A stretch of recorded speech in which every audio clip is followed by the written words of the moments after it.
أشهد أن لا إله إلا الله وحده لا شريك له وأشهد أن محمدا عبده ورسوله أما بعد فأعوذ بالله من الشيطان الرجيم بسم الله الرحمن الرحيم الحمد لله رب العالمين الرحمن الرحيم مالك يوم الدين إياك نعبد وإياك نستعين اهدنا الصراط المستقيم صراط الذين أنعمت عليهم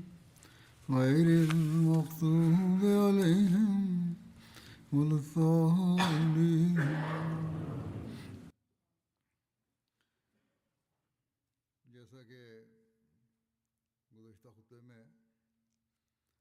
Както в миналата си проповед споменах накратко за събитията в Табук.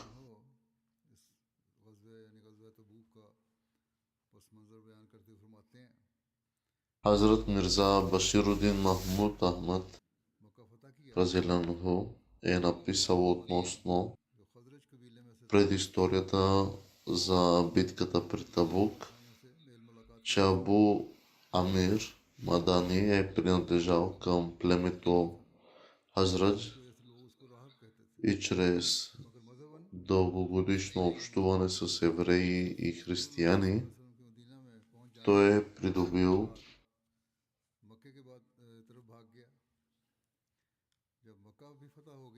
навика да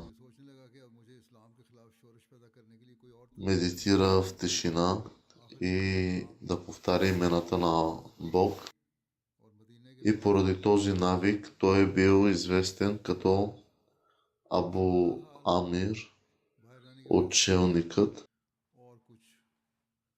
Той обаче не е бил християнин по вяра и когато пророкът Хазрат Мухаммад салалаху алейхи ва салям отишъл в Медина след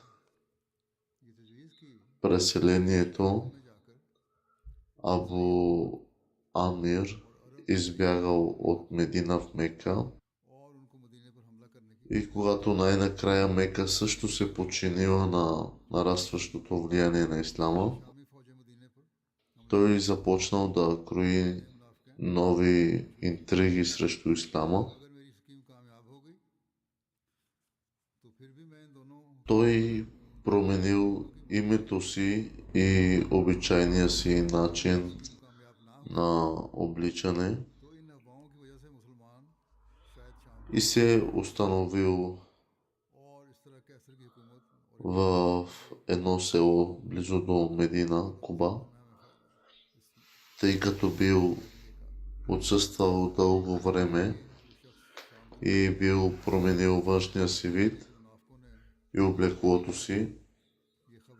Жителите на Медина не го разпознали и само тези лицемери го разпознали, с които имал тайни отношения.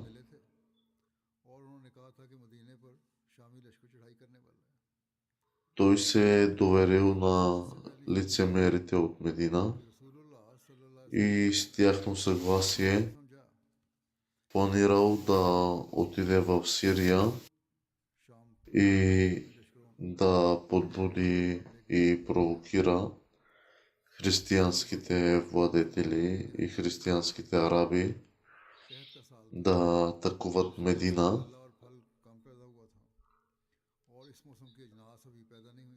Докато изпълнявал зловеща си мисия, той планирал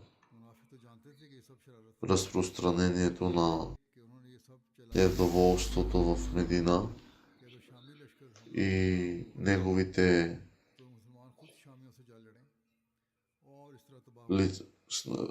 хората били с неговите лицемери, с него били и трябвало да разпространяват слухове, че Медина ще бъде атакувана от сирийските сили и в резултат на този двоен заговор Абу Амир се надявал, че мюсюлманите и сирийските християни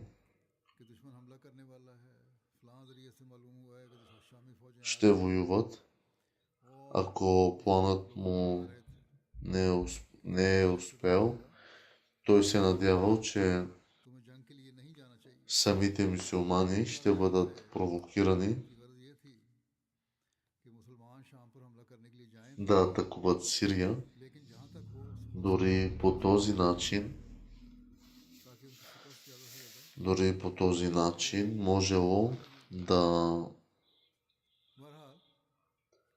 започне война между мюсюлманите и сирийците и Абу Амир. Щел да има за какво да се радва, завършвайки плановете си. Той отишъл в Сирия, докато отсъствал, и лицемерите в Медина, според плана, започнали да разпространяват слухове, че са забелязани и керваните, които идват да атакуват Медина. Когато не се появил керван, те дали някакво друго обяснение. Хазрат Муслимауд разказва, че тези слухове стигнали до светия Пророк ﷺ и преди да настигнат мюсюлманите да ги атакуват, светия Пророк ﷺ казал, че ние трябва да сме в готовност и да тръгнем да атакуваме преди тях. И светия Пророк ﷺ по навик е запазвал мълчание и запазвал тишина, когато е тръгвал да се защитава, да воюва.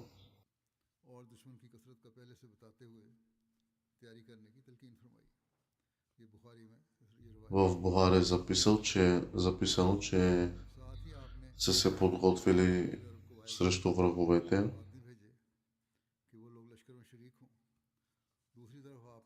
Тези слухове станали толкова упорити, че светия Пророк ﷺ сметнал за целесъобразно да поведе лично мюсюлманската армия срещу Сирия. И това били трудни времена и тогава цяла Арабия била обзета от глад. Реколтата от предходната година била лоша и както зърното, така и плодовете били в недостиг. И времето за новата реколта още не било дошло.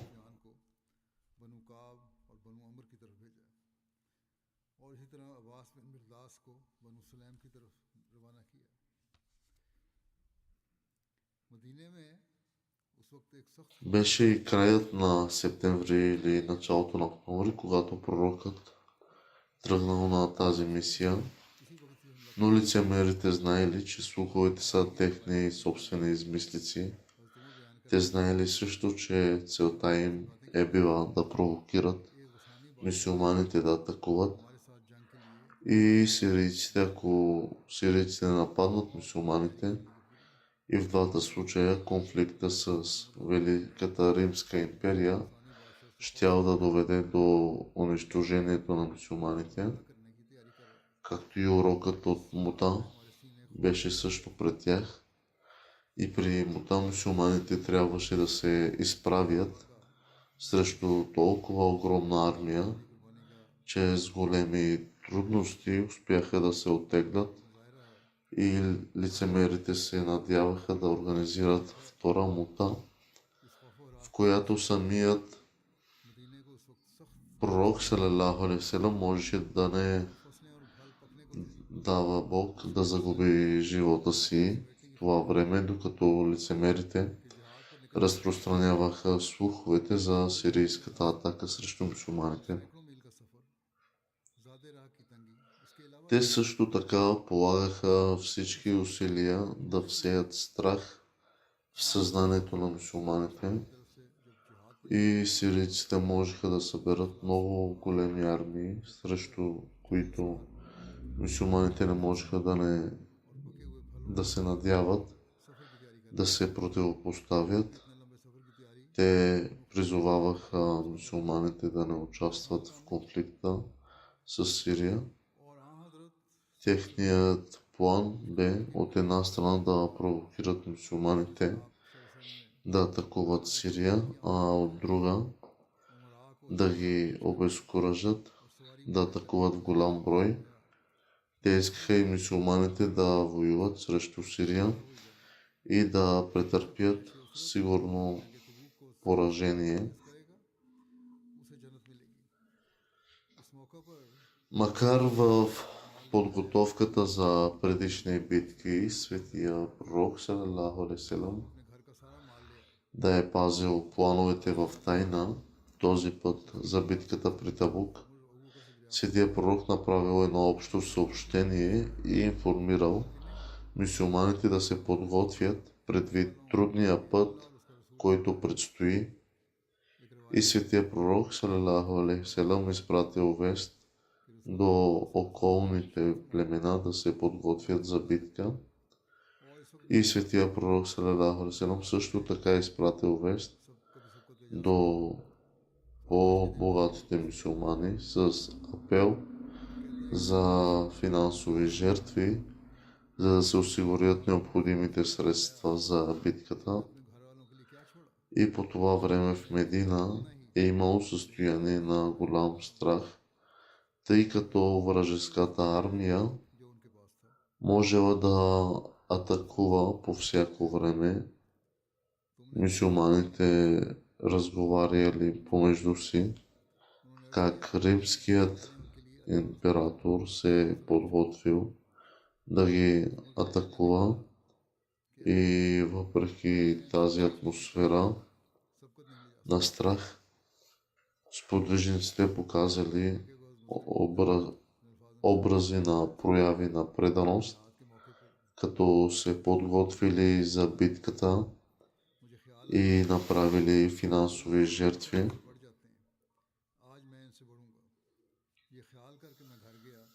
По това време Медина е преживяла глад и всичките им реколти са били изсъхнали. И в същото време е имало страх, свързан с дългото пътуване за битка, тъй като са били зле екипирани. И все пак, когато светия пророк салалаху алейхи васелам обявил битка, мюсюлманите изоставили реколтата си и започнали да се готвят за битка, знаейки състоянието на мюсюлманите. Светия пророк салалаху отправил призив за финансови жертви, казвайки, че който направи дарение, ще бъде дарен от рая. И както Хазрат Усман, Хазрат Абу Бакър, Хазрат Умар участваха първи в своите дарения. Хазрат Абу Бакър е бил първият, който се е слушал в този апел, като е донесъл цялото богатство от дома си, което се равнявало на 400 дирхама. И светия пророк салалаху алейхи васелам попитал дали е оставил нещо за семейството си. Хазрат Абу Бакър отговорил, че е оставил Аллах и името на неговия пратеник заради тях. Хазрат Осман също се е отзовал на призива на светия пророк и обещал 100 камили. След това Хазрат Осман увеличил обещанието си на 200 камили и когато светия пророк отправил допълнителен апел, Хазрат Осман се отзовал и обещал 300 камили за армията и когато светия пророк слязал от мембара, се е чуло да казва, че след този ден, независимо какво прави Осман, няма да има никакъв грях върху него. И в друго предание се разказва, че Хазрат Осман донесъл 1000 динара и ги представил на светия пророк. И след това светия пророк казал, че никаква вреда, никакво зло няма да сполети Осман разделянху. И след това, което е направил в този ден, и в друго предание се разказва, че Хазрат Осман дал 10 000 динара, след което светия пророк се помолил за Хазрат Осман и в някои предания се съобщава, че жертвоприношението на Хазрат Осман е било 1000 камили и 70 коня, и след което светия пророк саллаллаху алейхи ва салям се е помолил Аллах да бъде доволен от Осман.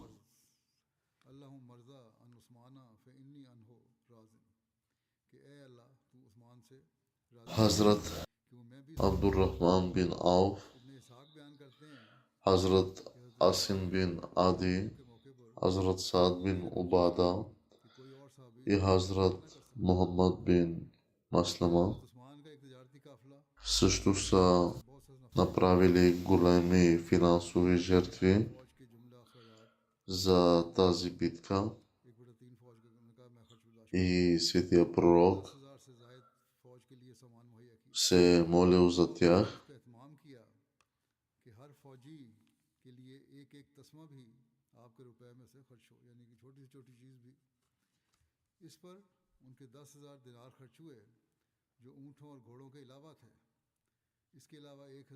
Той е похарчил много, над 10 000 дирхама, 1000 камили и 70 коня. 1000 камили и 70 коня. И Хазрат Абдурахман е дал 100 камили, според друго е дал 200.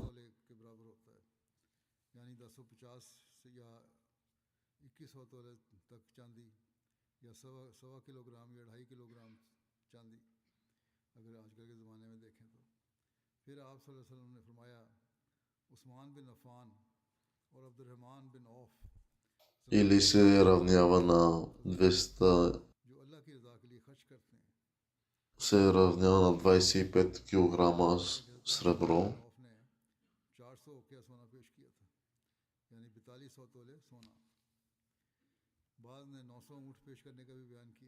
Някои от групата, като Хазрат Асим бин Ади, Хазрат Абдуррахман бин Ауф, Хазрат Саад бин Убада и Хазрат Мухаммад бин Маслама са дарили 4000 дирхама или няколко килограма злато.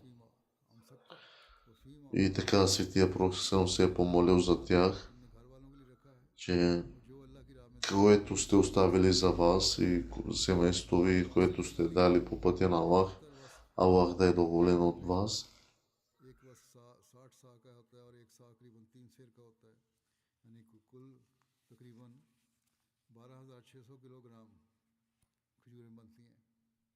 रसूलुल्लाह सल्लल्लाहु अलैहि वसल्लम की खिदमत में माल लाने वालों में से हज़रत अब्बास बिन अब्दुल मुत्तलिब, हज़रत तलहा बिन उबैदुल्लाह, हज़रत साद बिन उबादा और हज़रत मोहम्मद बिन मसलमा के नाम भी मिलते हैं कुर्बानियों के, ज़्यादा कुर्बानियों के। हज़रत मसीह मौऊद अलैहिस्सलाम Азрат Месия Матлисилам е казал, वो ज़माना था че това е било това време, लोग अपनी जानों को की когато तरह निसार करते थे, хората също मालों का तो क्या जिक्र। а, हज़रत अबू बकर सिद्दीक़ रज़ियल्लाहु ताला अन्हु ने एक से ज़्यादा са दफ़ा дарявали, са жертвали живота हर си बार като निसार किया жертви на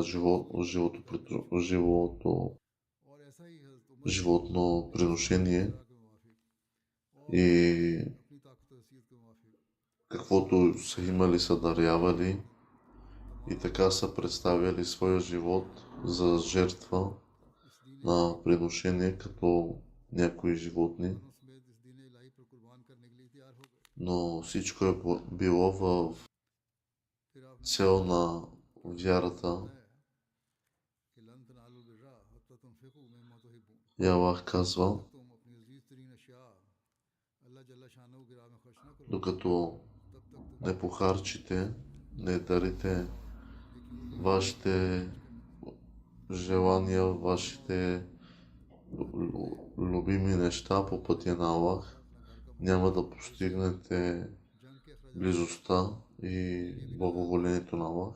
कि बाज़ दफ़ा उन्होंने अपनी जायदादें बेचकर दूसरों पर खर्च कर दी और उनके लिए तमाम ज़रूरियात मुहैया की, यानी जंग पे जाने वालों के लिए। चुनांचे एक दफ़ा रसूलुल्लाह सल्लल्लाहु अलैहि И वसल्लम веднъж आए तशरीफ़ लाए और आपने Светия फरमाया Пророк Салам е कि казал, फ़लाँ सफ़र पर हमारी फ़ौज जाने वाली है और по मोमिनों के पास कोई चीज़ नहीं, क्या कोई един ऐसा है जो सवाब करे। ние сме готови за път, हज़रत उस्मान ये सुनते ही но нямаме फौरन нищо. अपना दोख्ता निकाल कर И така मुसलमानों के अखराजात के लिए रसूल करीम за सल्लल्लाहु अलैहि वसल्लम последователите на Светия Пророк Салам रसूल करीम सल्लल्लाहु अलैहि वसल्लम ने започнали да изкарват какво имат. उस्मान И की той, खरीद ली। и той е видял, че Осман се е купил рая. यूनुस सालिस ने भी माली कुर्बानियों के ज़िम्न में अपने खुतबे में इस वाक़े को यूँ बयान फरमाया है कि एक मौके पर जंग की तैयारी के लिए बहुत से अमवाल की ज़रूरत थी और उन दोनों कुछ माली तंगी भी थी और दुनिया ऐसी है В कभी फराखी की тези жертви се споменават в различни хутбета и проповеди в общността, और जंगी че ज़रूरत в है। трудни नबी अकरम моменти, सल्लल्लाहु по अलैहि वसल्लम трудно सहाबा कराम के състояние, सामने ज़रूर तोहफे когато има और нужда, कुर्बानी पेश करने की उन्हें तलकीन की, тогава जिससे тези жертви हज़रत अबू बकर и सिद्दीक़ रज़ियल्लाहु अन्हु тези дарения निकला। са най-обичани и हज़रत उस्मान ने най-нужни अर्ज़ किया कि मेरी за ज़िम्मेदारी है постигане на कि मैं 10,000 целта, ऊँटों का पूरा खर्च करूँ за която е और нужна इसके अलावा да се 1,000 ऊँट और достигне 70 घोड़े и इसके अलावा прославянето तमाम името मुआफ़िक на लोगों ने Аллах. भी अपनी तौफ़ीक और इस्तिदाद के मुताबिक माली कुर्बानियाँ पेश की और अल्लाह И उनके बेहतरीन नताइज निकाले। така अल्लाह ताला का बड़ा फजल है последователите, които са कि दुनिया жертвали के अफराद इस बात को समझते हैं своите कि माली дарения कुर्बानियों की क्या и अहमियत है। богатства, те са постигнали своята цел जो също वाक़ आपने и बयान Аллах फरमाया, ги е възнаградил. बाज़ लोग Както аз искам да кажа, че милостта на चाहे Аллах जो कुछ हो е वो над कुर्बान कर членовете देते हैं, на мусулманска общност कुर्बान हो Ахмадия जाते हैं। и те सल्लल्लाहु अलैहि разбират वसल्लम и нека да разберат този пример, даден от और कुर्बानी के बारे में сподвижниците, सामने रखना както за चाहिए Хазрат Осман, за това जिससे какво अपने означава मयार को बढ़ाना да चाहिए। се правят финансови आप एक жертви. दफ़ा की कुर्बानियाँ कर रहे हो, Някои хора наистина жертват हमारे यहाँ каквото имат, सरबराह ऐसे हैं а за बогатите जो आला मयार की कुर्बानी करने वाले हैं, примерите जो कमज़ोर нека लोग се представи दीन की इशाअत करते हैं। и да чуят Хазрат, इस ज़माने में उनको भी ये मौका है примера на Хазрат कि Абу Бакър, Хазрат Умар, Хазрат Осман. Те са примерите пред बाकी тях जहाँ तक मुमकिन था и наред с тези, और които गरीब са उस महीने से по-малко सालियाना богати माली и कुर्बानियाँ продължават करते да रहे। правят финансови жертви. बाद Това е लोग възможност तसाबियात и यानी в тази епоха गल्ला पेश करते за богатите да ताकि जो участват हार जाते в правенето на होता финансови жертви. तो उसे भी पेश कर देते, मगर मुनाफिक इन पर हंसते और कहते कि ये लोग इन मुट्ठी भर दानों से कैसर को शिकस्त दे देंगे। बहुत छोटा सी एक पैमाना है, मुट्ठी भर मुट्ठियों के बराबर। मुनाफिकीन के इस तंज के बारे में अल्लाह ताला फरमाता है कि अल्लज़ीना यल्मिज़ूनल मुतव्विईना मिनल मोमिनीना फिस्सदक़ात वल्लज़ीना ला यजिदूना इल्ला जुहदहुम फयस्खरूना मिनहुम सखिरल्लाहु मिनहुम वलहुम अज़ाबुन अलीम। वो लोग जो मोमिनों में से Вслушвайки се в призива на светия пророк, дори онези, които бяха бедни и можеха да само шепа зърно, го направиха. Виждайки това, лицемерите се подиграваха на мюсюлманите, казвайки, че нищо не може да се постигне с толкова малки количества. И в отговор Аллах казва в свещения Коран, онези, които останаха, се радваха, че са си седяли у дома зад гърба на пратеника на Аллах и не желаяха да се борят с имуществото и с хората по пътя на Аллах и казаха, не излизайте в жегата, кажи, огънят на ада е по-силен в тази жега, само да разберат, те трябва да се смеят малко и да плачат много като награда за това, което са спечелили.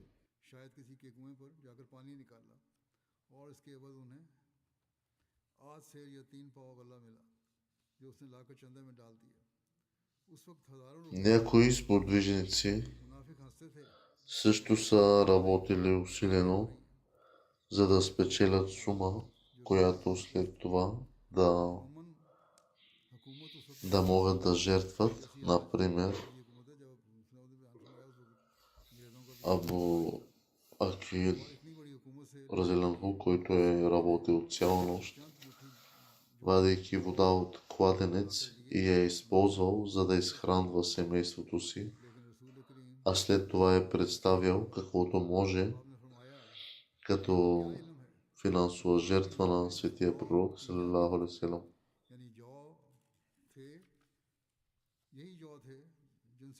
Имало и един пример, в който Хазрат Урва бин Заид разиланху, който е бил искрен, но нямал какво да предложи.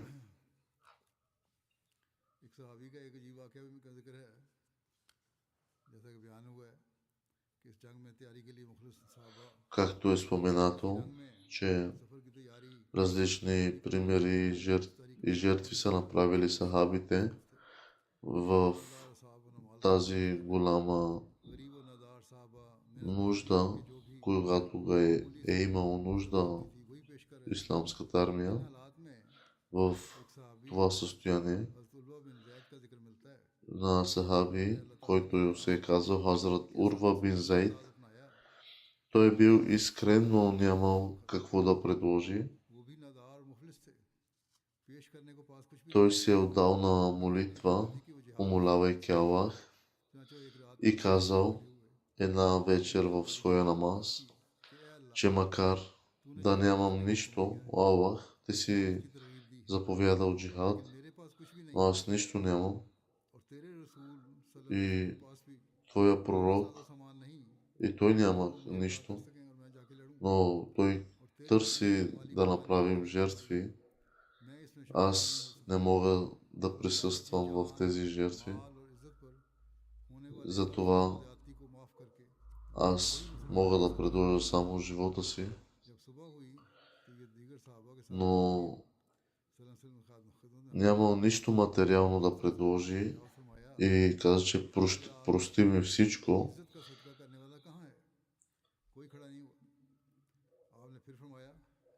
И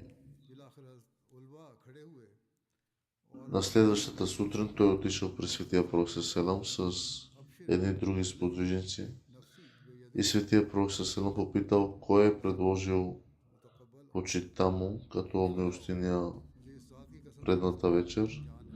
Никой не се е отправил и затова светия пророк селам попитал отново и отново никой не се е отправил. Едва когато светия пророк селам попитал за трети път, Хазрат Урва се отправил и обяснил всичко и светия пророк салалаху алейхи ва салям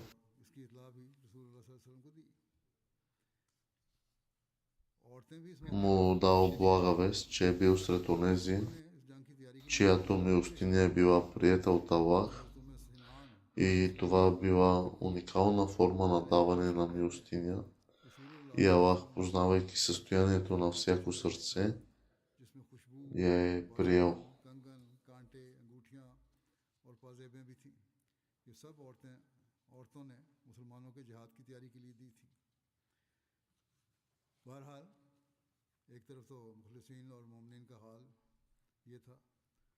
Жените също са се присъединили и са пожертвали бижутата си в името на тази битка. Записано е, че в дома на светия пророк ﷺ е имал чаршаф, върху който са лежали всички различни аромати, бижута и други неща, които жените са предложили като финансова жертва по молба на светия пророк ﷺ. А от друга страна лицемерите полагат усилия да осигурят възможно най-малък брой мюсюлмани, които да тръгнат с светия пророк ﷺ, за да осигурят поражението на мюсюлманите. И затова те започнали да обикалят и да се опитват да всяват страх в сърцата на мюсюлманите, като изтъкват предстоящите трудности, свързани с битката, и като например големите горещини жеги, дългото пътуване или голямата армия, която очаква да се бие с тях. И въпреки че тази фалшива пропаганда не възпирала искрените мюсюлмани, имало няколко, които били по-слаби във вярата си, които са оправдавали защо не бяха и защо не биха се присъединили към мюсюлманската армия. Свещения Коран споменава относно лицемерите и фалшивата пропаганда, която се разпространявала.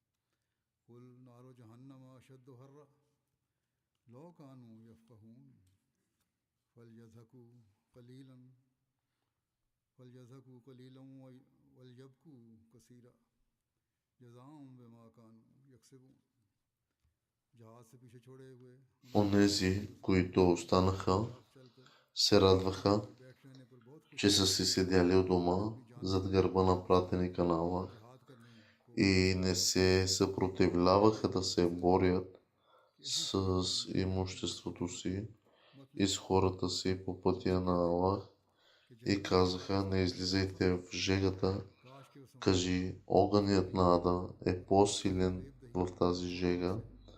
Само можеха да разберат, те трябва да се смеят малко и да плачат много като награда за това, което са си спечелили.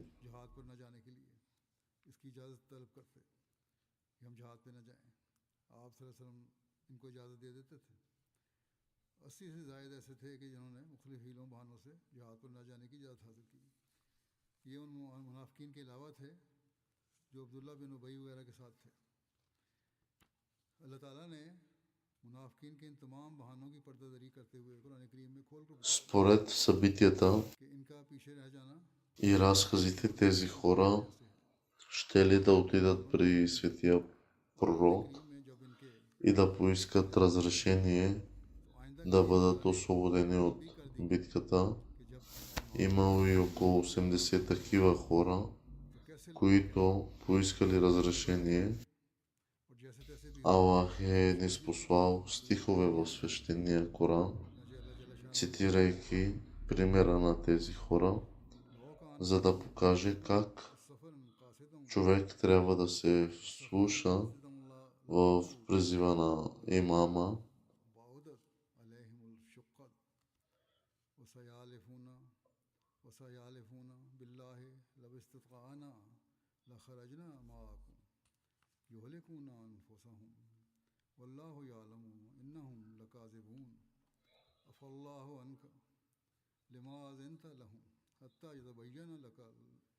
حتى يتبين لك الذين صدقوا وتعلم الكاذبين لا يستأذنك الذين يؤمنون بالله واليوم الآخر أن يجاهدوا بأموالهم وأنفسهم والله ولي بالمتقين إنما يستأذنك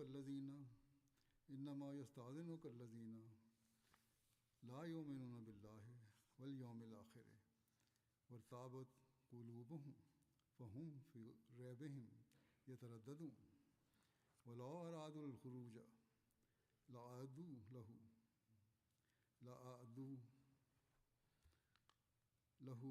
عدة ولكن كره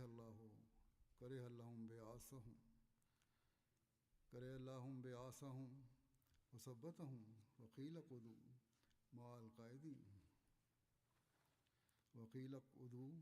القاعدين لو خرجوا فيكم ما زادوكم إلا خبالا ولا أوذوا خلالكم يبغونكم الفتنة وفيكم سماعون لهم والله ولي بالظالمين لقد ابتغوا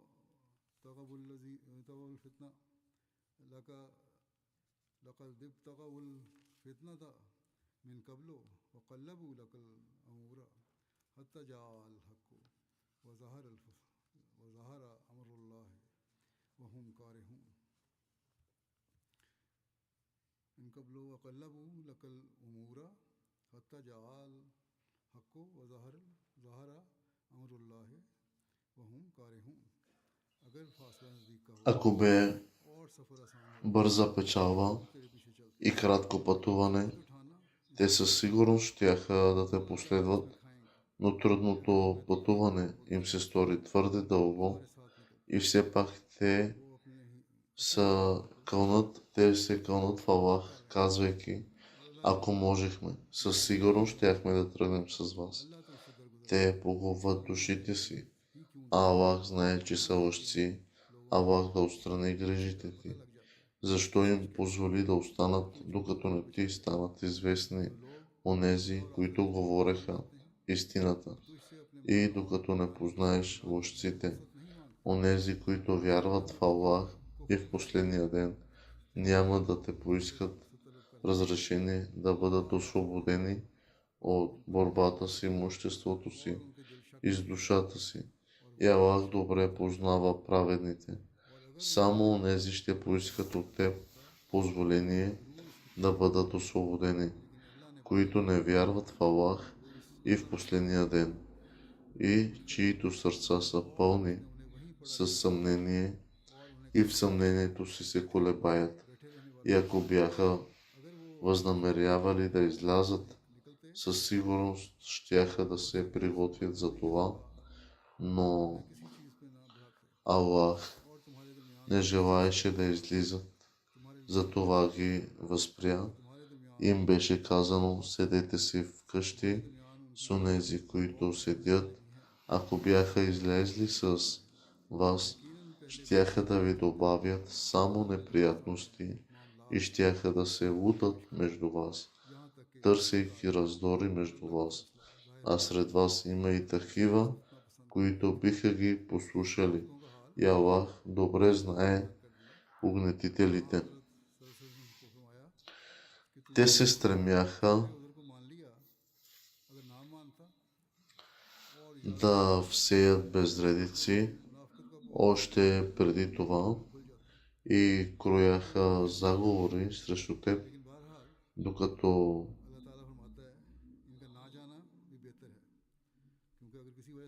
не дойде истината, и не се утвърди целта на Аллах, макар че това не им хареса.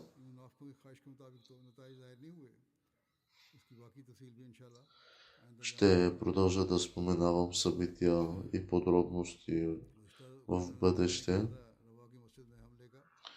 В миналата си проповед споменах малко, че в предишния си проповед споменах за нападението, извършено срещу джамията в Рабва. Искам да призова за молитви за ранените Ахмади. Нека Аллах им дари пълно здраве. Нека Аллах ги защити от всякакви последици от тези нападения. В момента 3 младежи са тежко ранени и все още са в болницата. Останалите 5 се лекуват и са изписани от болницата. Раните им обаче ще се нуждаят още от дълго време за лечение да заздравеят. Нека Аллах им ги дари всички с пълно здраве. Аллах да защити всички Ахмади навсякъде от всяка вид зло в бъдеще. Амин.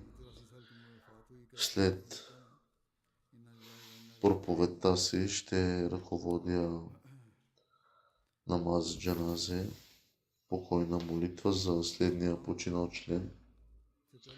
Сам Али Наина. Той е научил за ислама чрез Хафиз Джабраил Саид, мисионер на мюсюлманска общност Ахмадия през 80-те години. Когато приел Ахмадия, той се е сблъскал с голяма опозиция и въпреки това останал непоколебим в своята вяра.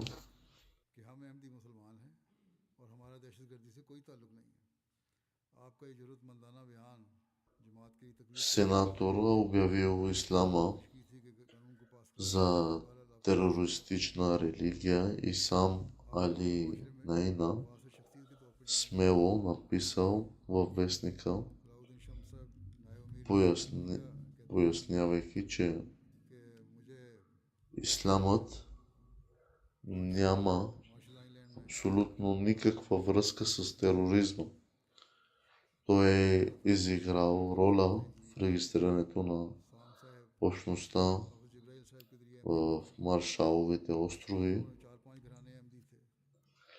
Той е бил активен в разпространението и поддържането на името на общността. И много от приелите станали Ахмади в резултат на неговите проповеднически усилия, той също така е имал и роля в установяването на общността на други острови. Той и съпругата му предложили също едно парче земя на общността, дарение, където била и построена първата джамия на Маршаловите острови.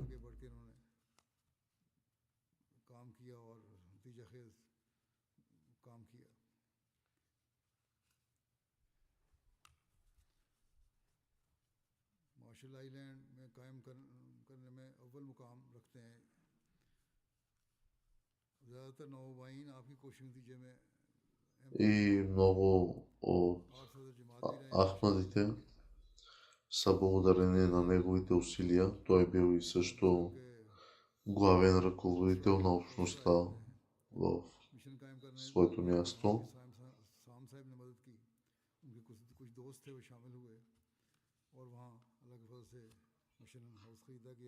И там е построена централа на общността.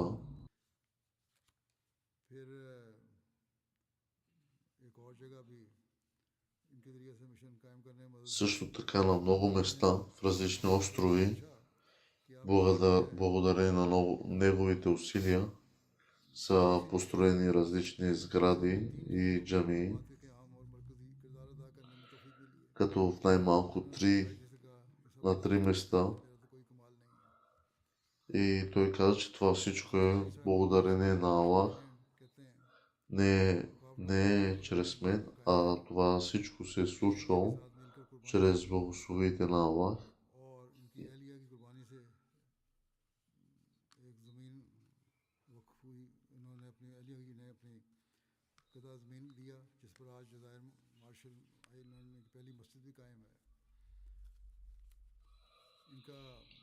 Неговата съпруга също има голямо влияние в тези усилия, тъй като тя е служила и помагала на неговите усилия и така чрез техните усилия се е случил този голям успех на общността в тези места.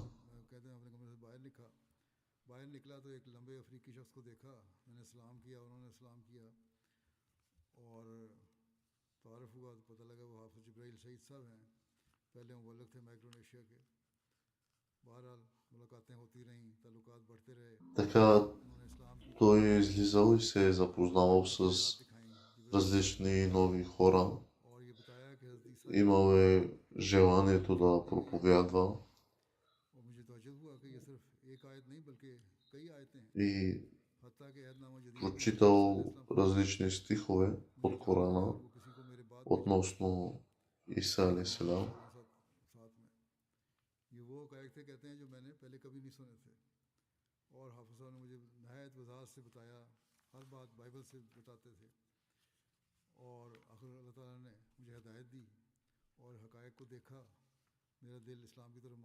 Така, чрез тези проповеди Аллах е давал напътствие на хората.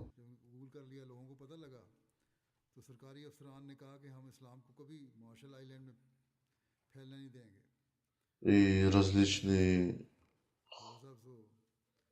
административни органи са казвали, че ние няма да позволим ислама да се разпространи тук в тези места.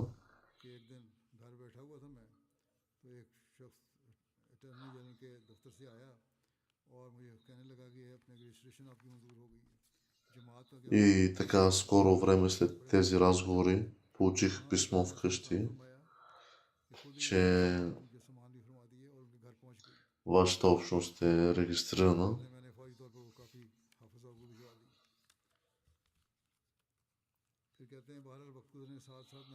И така след време, протичане на време, аз се чувствам горд, че аз съм един мюсюлман, Ахмад е мюсюлман, който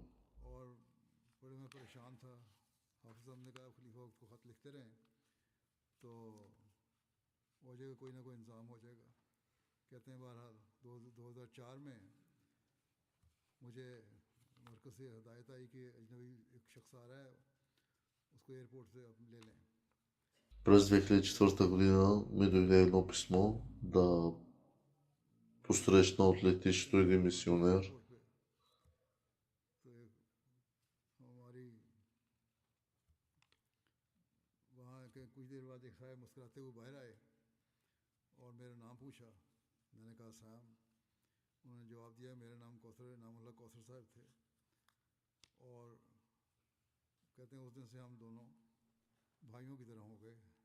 След като сме се запознали, каза, че ние сме били като братя, мисионер разказа за него. Така нашите отношения са развили много с помощта на Аллах. Моето сърце бе много успокоено, както и разбрах, че нуждата, която човек има, трябва да я търси от Аллах और हर दुआ में अल्लाह का शुक्र अदा करें। и във всеки една молитва да се благодари на Аллах. की जोलिया कहती है Неговите внуци ми са написали, че той е бил един добър мюсюлманин अपने ईमान से तसल्ली और ताकत हासिल и чрез своята вяра е получавал и молитвите си получавал това, което е искал, търсейки от Аллах. अक्सर हमने उन्हें गहरी सोच और फिक्र में डूबा И винаги сме го виждали, че той е в едни дълбоки мисли. ऐसे मफरत Нека Аллах му дари прошка, милост и да даде възможност नहीं है। अल्लाह ताला उन्हें на неговите роднини, които не са ахмади, да разпознаят истинския ислам и истината. Амин.